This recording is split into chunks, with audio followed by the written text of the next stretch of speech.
Nama camat Payakumbuh Timur, Dewi Novita SSTP MSI viral usai melakukan catwalk ala Citayam Fashion Week.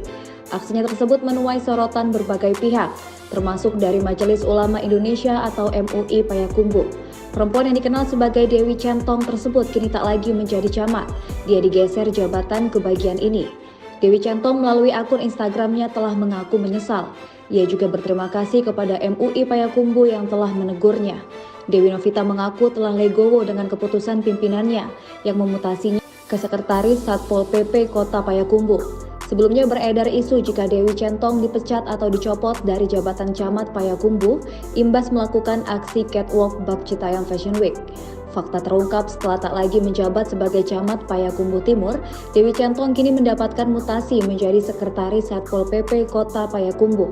Dewi Centong atau Dewi Novita kemudian mengunggah potret dirinya tengah menikmati jabatan barunya di Instagram. Selain itu, Dewi Novita juga mengunggah sebuah artikel yang mengatakan ia tidak dicopot, melainkan hanya dimutasikan. Dewi menerima keputusan pemerintah daerah Payakumbuh tersebut. Sekretaris Daerah Kota Payakumbuh, Rida Ananda mengatakan, Dewi telah dimutasi ke Sekretaris Satpol PP Payakumbuh. Namun demikian, Rida menolak menjelaskan detail alasan mutasi itu. Terima kasih sudah nonton. Jangan lupa like, subscribe, dan share ya.